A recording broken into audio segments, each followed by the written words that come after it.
Welcome back. I'm holding a bunny because it was here. He wanted to. And I was like, I have to hold this bunny.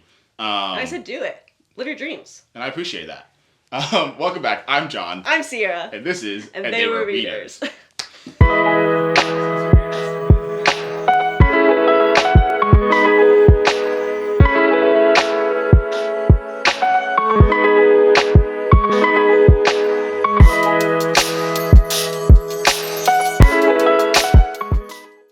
Okay, so today we're gonna go out in the wild. I'm a little scared. It's nerve-wracking. Filming in public feels cringy. Especially where we are. We are not in LA. We're not. Yeah. We're not in like a big like social media hub, you know. Mm-hmm. But like we're allowed to do whatever we want. As long as we're not like infringing on other people's rights, right? I don't know if I know how we're to not draw gonna faces, so like we just don't get anybody else in the background, you know. We're gonna like not record other people because respect. Respect people out there. Respect your elders. Anyway, so we're gonna go to Barnes & Noble, and our premise is we're gonna get in there and split up, and we're gonna start recording on our phones. So if the quality drops, I'm sorry, okay? Yeah. Talking into nobody. Talking to nobody in public is weird. Mm-hmm. So maybe it's just going to be like shots of our hands. Because the premise is... Oh, I didn't do my fingernails. The premise is we're going to go to Barnes & Noble and we're going to split up, okay? Detach. And she is going to go find 2 books for me and I'm going to go find 2 books for her. The first book... Oh, we didn't just say what the premise was. So the first book we're going to give each other a prompt for. And yes. like we want to have the other person fulfill that prompt. And then the second book is a free-for-all. Correct. I don't know what my prompt is yet. I've been thinking about it all day. I had empty. Also, we're not going to our local bookshop because it's closed. We're doing this kind of late. Whoops. Yeah. It was kind of a spur of the moment thing. Yeah. Maybe just because we're addicted to buying books. But that's a problem for our therapist and not you. But I did just go to a really cute bookstore in Utah, like when we were on vacation. Accessible. And it was a mixed, like, new books and used books on the same shelf. And I kind of loved it. I feel like I went to a place that was similar to that. Was it in Utah? No. Oh. It could have been. You've been to Utah.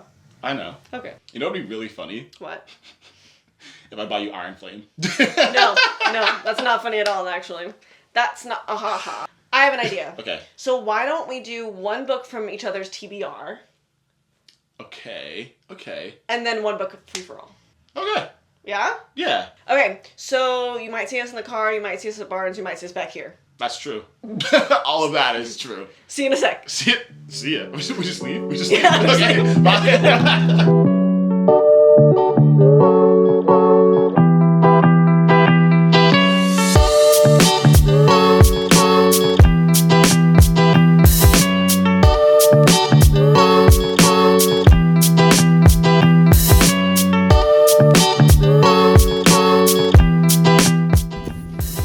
We pulled up, and my immediate reaction was, oh, the public. I'm just gonna end up buying a lot of books. Okay. See ya.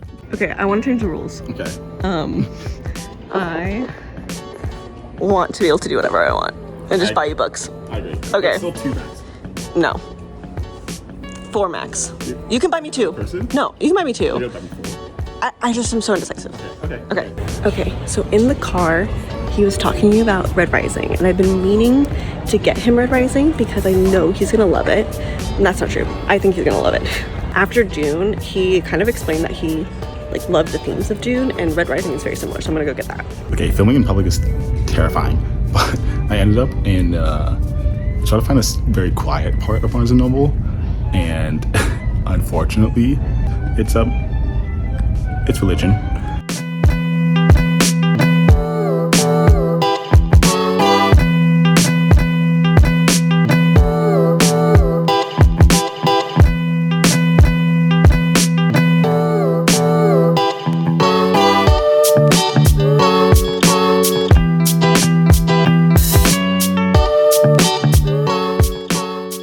We're back for Barnes & Noble, and honestly, I had a blast.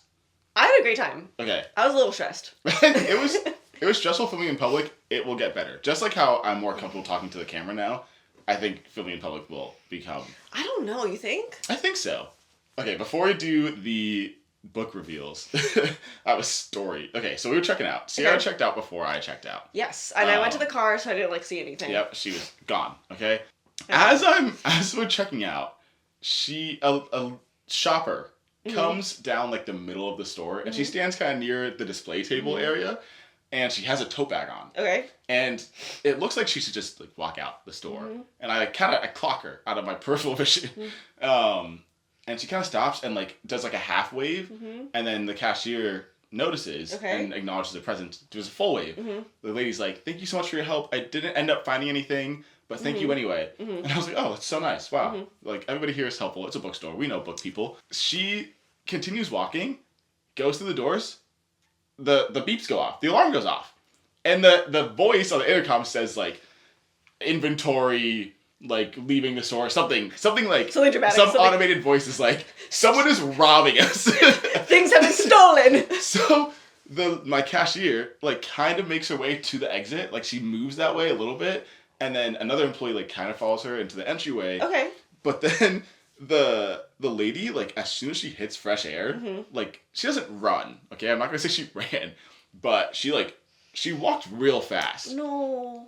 And I was like, did I just witness a crime? I've never seen anyone steal. I've never seen anyone steal. But I've never, like, witnessed someone. Yeah. I still have it, I guess. And even, like, a lot of people, I feel like, people in general, have been in a store, and the beep goes off, and the person's like, oh no, and then they turn around. That's true. They're like, did I have something on me that like, I should what is have? it? And, because I'm in the position where the beep has gone off, and the person's like, just go, you got it. And then it was because there was a tag thing still on my shoe, and you can't wear the shoe. They have to take that thing off. Yeah. Anywye. So I was like, oh, she'll come back. But she was she not coming back. She booked it. And I wonder what book it was. Or it might not have been a book. Oh, there's like music. They have they can have pretty expensive things in there too. That's terrible. So I'm like, what was it? And she had a tote bag. And I was like, what I find weird is that she said goodbye to the cashier. She said goodbye to the cashier. And the cashier was like older, like probably maybe in her 60s. Such a nice lady. And they were like, oh, she booked it, so we'll just let her go. And I was sitting there, and so much was going through my brain. I was like, I need to buy these books. Sierra's waiting in the car, but I was like, I can get her. I knew that. Yeah. I was like, I can chase her down. You were like, wait, is that the problem? I was like, in my head, I was like, if the problem is you don't think you can catch her because she's walking fast, I will throw everything and I will chase her down. I promise you. I love that. And I'll catch her. I'll catch her. Oh yeah, you're fast. But you're a speedy boy. I'm a speedy boy. Yeah. But I was like, I'm not the police. I don't work here. Citizen's arrest. And I'm like, come back to the store, please. Anyway, it was just a wild event. Like not a good look to be chasing down someone. Yeah. And it was dark, and I don't know. Nothing that I expected to happen in that scenario happened. Yeah. Okay, we should get into the book reveal. Do you want to go first? Sure. Should I show the book that I bought for myself? Yeah, so the book that you bought for yourself. So I bought 4 books for him. And I bought 4 books for her. And Barnes & Noble was having a sale, as they tend to do. Yep. And did buy one, get one 50% off. Yep. And so I had 3 books that were from there. So I needed a 4th, naturally. And I got him another book that was full price. 2 of the books I got you were full price. Oh. I know. Let me see if I can find it without... Don't look. Okay, sorry. Okay. Okay, so this book I bought because it's on my TBR for this month, maybe I don't know when you're watching this, but it's for my March TBR, and I had it from the library and I needed to return it, so I bought this beautiful copy of In Memoriam by Alice. Wow. Yeah. Wow. Yeah. Okay, because I looked at this, it's on my TBR, and there's a cover with like, it looks like, I don't know, what do you call those? Arches? There's arches, but it's like... like missiles. Missiles. Or like mortar fire, I think is what it is. Mortar fire. I've never heard that term before, mortar fire. Right. Okay, and I don't like that cover, so this is a great cover. And that cover is so much bigger, and it's hardback, and it feels like... I felt like I could never get through that book. This I feel like I can read within a week. Sometimes, having it in paperback does make it feel more approachable. Yeah. Like, I saw Project Hail Mary there, and I saw there's so many paperback versions of that book, and I was like, I think it's less daunting in a paperback version. Oh, it came out so nicely. Oh, it's like she never existed. Okay, In Memoriam. I love that. Yeah. I'm excited for you to read it because I think I'm going to want to read it too. And it's like, I had to read it anyway. That's true. It's my 4th book, and the buy one, get one 50% off. So. Okay, got it. Okay. The sale got me. Okay. I'm gonna give you this book first. Oh, I'm so excited. I feel like I should close my eyes. Do you remember after we watched Dune? We watched it on the premiere day. That was random. I'm not a big movie goer. The second Dune book, so I own it. No. Okay. Messiah? Yeah. Yeah, no. I knew that you were on top of that. Okay. And remember I told you, I was like, now that I know you love this and what the themes are, I think I know what you need to read next. You did say that. And then our conversation got cut off. It did. And we never came back. Yeah, I do remember that. And it was a perfect opportunity to buy this book. Okay. So it's a book that I read. Oh. And I liked it, but there were things that I didn't love. Okay. But the things that I didn't love, I think you might actually enjoy. Okay. And that is... I'm nervous. Red Rising by Pierce Brown. I'm so happy that you did that. Okay. So it's on his TBR now, and that was not... It was not on his TBR when I first caught it. Correct, because I just put it on there. So the internet has been... by internet, I mean like BookTube, Book Talk, has been telling me to read 2 books in the past 3 weeks over and over and over again. And it is Red Rising and Project Hail Mary. Yeah. Project Hail Mary I own... because of rough circumstances, it wasn't on my March TBR. Thank you, Sierra. But Red Rising I didn't own, and I just added it to my TBR. And the internet is like, you will love this book. And I'm like, okay, I believe you. Just give me a second. I think it's if Dune met Hunger Games. Oh, okay. Yeah. Okay. Like, that's I never the read vibe. Hunger Games as a kid. Oh. Okay. I just watched the videos. The videos. The movie. Their videos. Anyway. Okay. Thank you. I'm really excited for you to read it. Because I think we could talk about it. I think I'm going to read the next book anyway. So. It seems like I think I'll like it enough to just want to go through the entire series. And the latest book in the series was released last year. So it really popped off on BookTube. No, Golden Sun and then... Morning Star, yeah. This was a struggle that I didn't foresee, but I really should have, is walking around the bookstore, I saw so many books that I wanted for myself, and I had to constantly remind myself that I'm shopping for Sierra. I was fine besides In Memoriam. Yeah. So. Yeah. I executed. My first book for Sierra. Whoa. I'm so excited! Okay. This is on your TBR. This is the only book that I know was on your TBR. Okay. Because I panicked at the last second and I was like, she might hate me for getting random books. This is Every Summer... That's on my TBR? No! Do you know what it is?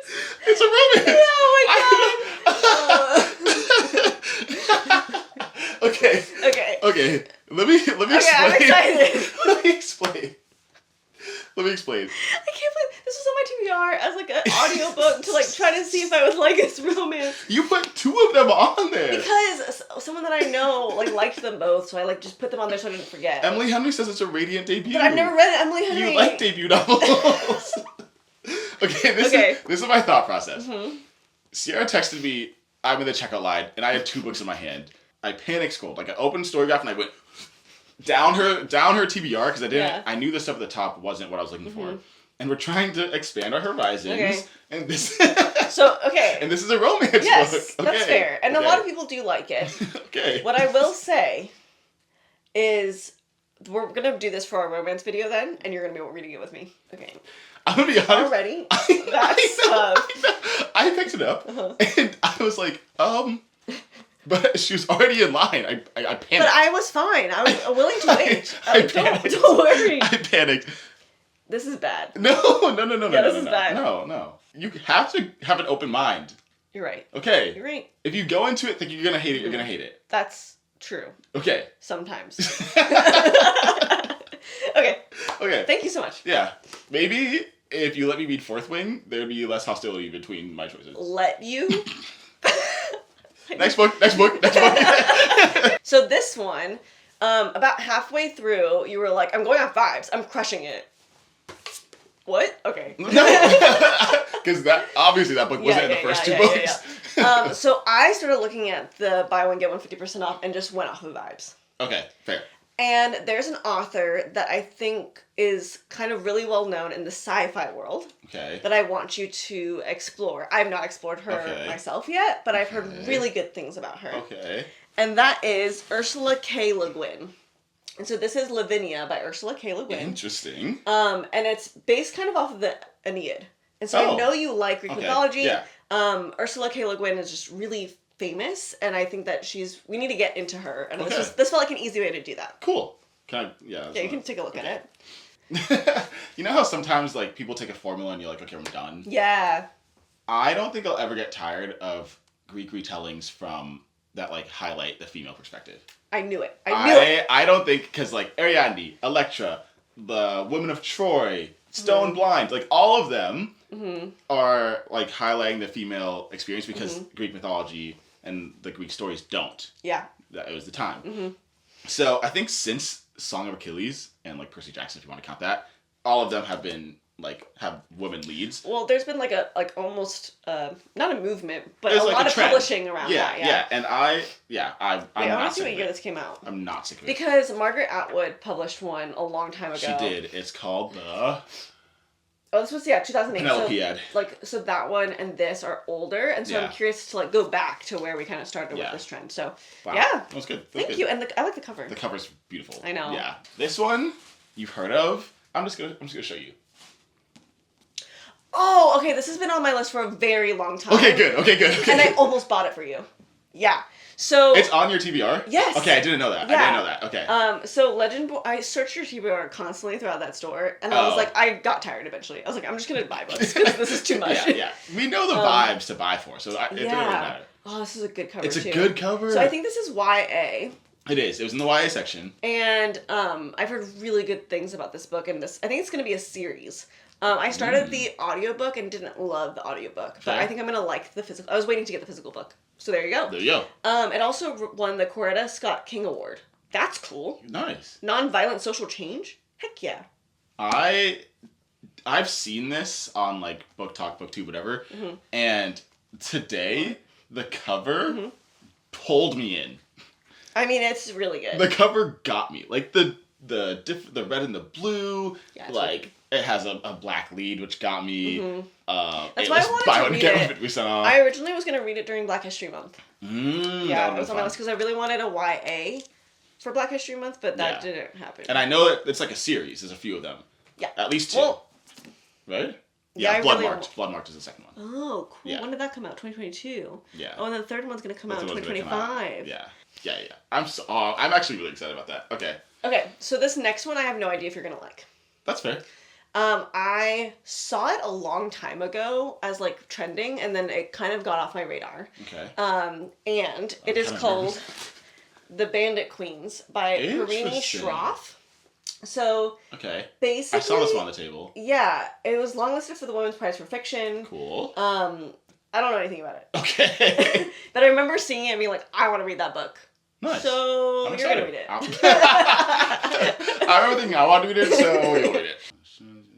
Interesting. So I'll read the last line because I think it's helpful. It says, filled with clever criminals, second chances, and wry and witty women, Perini Schroff's The Bandit Queens is a razor-sharp debut of humor and heart that readers won't soon forget. That's cool. So I didn't know it was funny, and so that's why I picked it up for you. I do love humor in a book. And you've typically like picked up humor from like a male's perspective, and so I was curious if like a female's perspective was going to be written similarly. Yeah. And you can do some I'm comparison, excited. but I want to read that too. So. It'll be a new one. Yeah. You should have bought this. It's these things when they put like a small little like catchy like I kind of hate on those, the front. They almost never hit. Yeah. This one is she's got a killer reputation. It would be a shame to waste it. I hate it. Like come on, don't do that. But maybe it's good. Maybe Just let me read the it's book. for someone else. Just you let know? me read the book. It's not just us. Okay. Yeah, this one. Ooh. Okay. This one is international. Okay, love that. And it's on my TBR. Okay. It is Tokyo Ueno Station. So pretty. It's gorgeous. This is Tokyo Ueno Station by Yu Miri. I'm so excited. Saw it in a video and I can't remember where, but I immediately want to read it.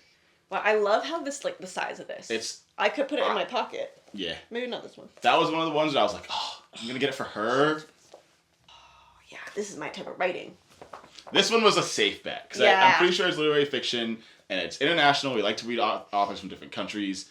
Yeah, I was. That's when I came back and I was like, I'm doing it on vibes and I'm killing it. The blurb: a surreal, moving story of a homeless ghost who haunts one of Tokyo's busiest train stations. That's what it's about. That's so fun. Yeah. Yep. We love that. Okay, all right. Oh, me. Yeah. Okay, so this one was just fun to pick up because it was when I saw that it was one of the buy one get one 50% off. I said I have to do it. Okay. Okay. This is oh no. Six of Crows by Lee Bardugo. Oh, okay. So John just finished Ninth House and Hellbent, which are her adult fantasy dark academia novels. Yeah. This is not dark academia, but I think that this is so good. You wanted to say better? Yeah, I wanted to say better, but Okay. I think that it's YA, and for this to be YA is stunning. Okay. But this it's is fun. a series, yeah? It's a duology. Oh, okay. Yeah, Easier. easy. So easy. So and easy. it's going to stay a duology? Yes, it's Nice. done. Love So that. this is okay. Actually, I It's a have a Netflix text to show, send you. yeah? Mm-hmm. Okay. We don't Called have to talk about it. Oh, it's not good. No, it's really good. They just cut off the season. It got canceled? They didn't renew it, and now I don't know. where do we go from here? are they just gonna die? Yeah. Okay. Anyway. Okay. So this is the duology that comes after Shadow and Bone. Yes. But Shadow and Bone is not as good, apparently. Okay. So my friends who know that I don't read series were like, just read Six of Crows and Cricket Kingdom. Because you don't need the context? Because you do need some context, and I'll text it to you. Okay. One of my friends texted me everything I needed to know, and then I read this, and I have missed nothing. Okay. It was like a 1-paragraph text. And the show is called Shadow and Bone? Yes. Okay. And they put the crows in the show. Okay. And they mixed the timelines. I think I crushed that, actually. I've said this before. I have a thing with birds and covers. Oh, that's true. And so I have been attracted to both of these books. They're the same cover, basically. They're the same cover. They're just inverted. Like, yeah. Yeah. This book, it was like a wild card. Mm-hmm. I'm so interested in it. Okay. Okay? It is called... I will pick that up for you. So you know what it's about? No. Oh, I just okay. looked at the cover and said, okay. But So... I saw that it was short stories. Yeah. And I didn't pick it up for you. I think you like short stories more than I like short stories. I don't. Oh. Yeah, I just really pushed through. I just made that up. Yeah. Okay, but here we are. Sure. Okay. No, I'm excited. This is called Never Whistle at Night. It's an anthology, so it has a bunch of different authors. Not going to read through them. But it says an indigenous dark fiction anthology. And I was like, that got me hooked. I think that's going to be really exciting. And I'll read this blurb because I actually read the blurb and I was like, oh, I'm getting it. I'm getting it for it. Heard. So, many indigenous people believe that one should never whistle at night. It can cause evil spirits to appear and even follow you home. These wholly original and shiver-inducing tales introduce readers to ghosts, curses, hauntings, monstrous creatures, complex family legacies, desperate deeds, and chilling acts of revenge. Introduced and contextualized by best-selling author Stephen Graham Jones, these stories are a celebration of indigenous people's survival and imagination, and a glorious reveling in all the things an ill-advised whistle might summon. Wow. And I was like, I'm there. I'm ready. You got me 2 spooky stories. I don't think that was actually A ghosty spooky. and a spoopy. Yeah. This was so much fun. Yeah, that's that it. gave us an excuse to buy books without like the guilt associated with If it. you think we haven't bought books in between the last video we made and this one, you're wrong. Okay. Yeah, that's that. Thanks for checking us out. Yeah. Let us know what you think about any of the books that we bought, if you read them, especially like the Bandit Queens, like the books that we aren't familiar with. Yeah, there's a handful of them that we're not familiar with. Yeah, like every and summer I know after. a lot of people read this, and if you liked it, please tell me and encourage me in reading this. Yeah. Just because typically, Just only say nice things. yeah, because Because we're gonna read it. here's the thing. Like, I think I need to expand my horizons, and I should enjoy it. And like, Colleen Hoover isn't the only romance author out there, so let's expand. Good job. Did I love the first page so far? No, but that's just me, and I need to get over myself. Okay, let's show them what we got. This is the damage that we did. And honestly, that was so much fun. That was the best. We will be doing this again. Yeah. We'll have to probably put some time between them because you can't be spending money like that. Yeah. Self-restraint is good. Yeah. Okay, well, thank you for watching. We'll see you in the next one. Bye.